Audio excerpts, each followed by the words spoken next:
I figured you have to email the officials before that.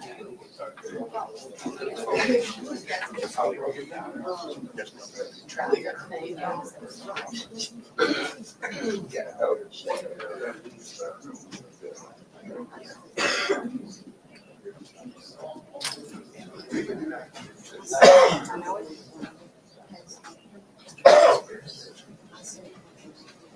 Just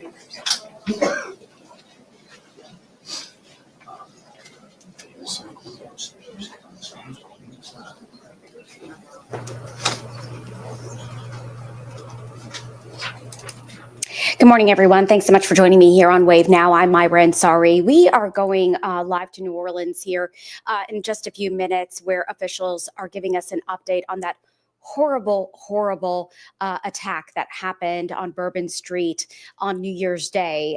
What we know so far, at least 15 people were killed, more than 30 people were injured when a 42-year-old U.S. citizen from Texas plowed a pickup truck into crowds on Bourbon Street celebrating the New Year. And authorities say that he opened fire on responding officers, and then that suspect was killed. So right now we are waiting for a press conference to start from Louisiana State Police, the governor, and several state officials from there to give us the very latest on this devastating attack. Just horrible what unfolded there, as folks were just there to celebrate and have a good time ringing in the new year. NBC News is giving us some information on some of the victims. If I can, let me see if I can pull up that website here. Just give me a second while I try to multitask. Let's see. No, hold on. That's not what I wanted. Hold on.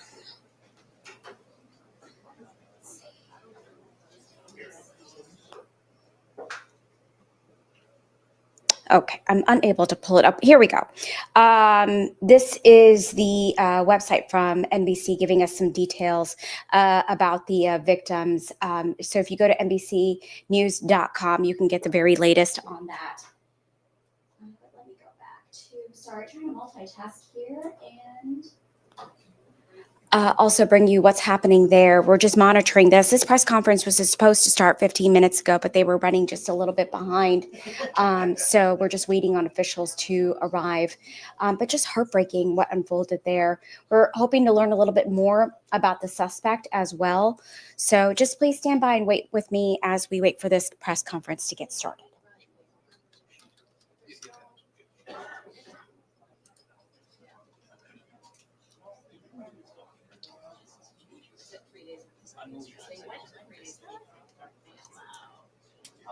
CNN is reporting that the New Orleans ramming is the deadliest U.S. attack since the main mass shooting. The authorities are also reviewing recordings that the suspect made prior to driving that truck into a crowd, killing 15.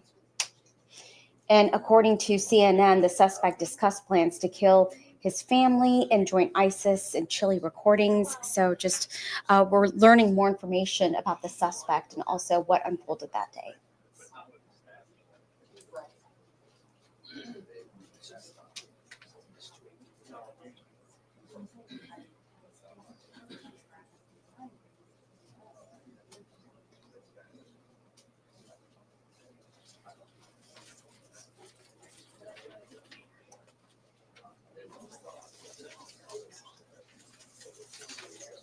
We're also expected to learn more today. Authorities hopefully will address the question of whether the attacker acted alone in this deadly New Orleans attack.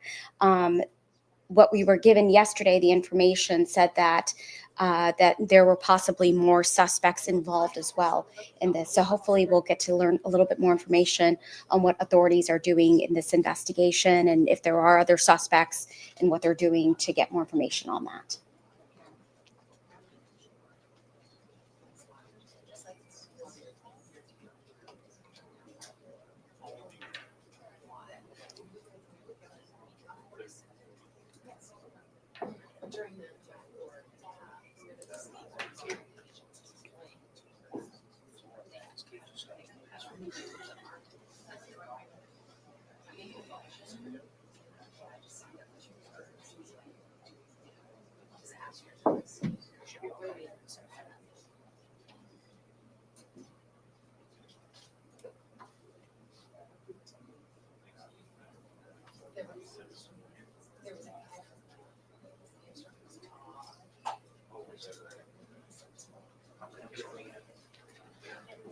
All right, here we go.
Is it wrong that I'm representing Texas?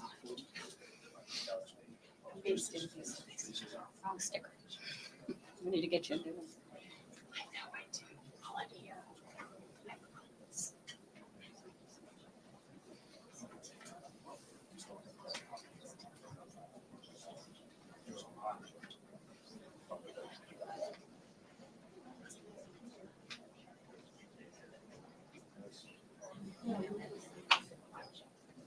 What's happening in Texas is this system. That's what she is.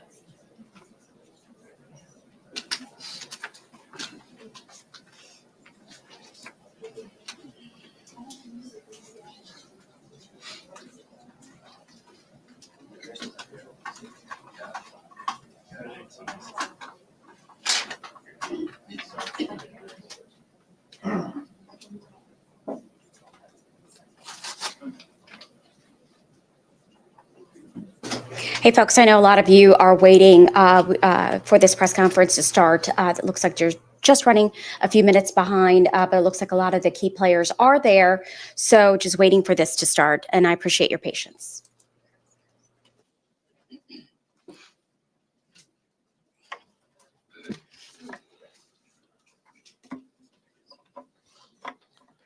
All right.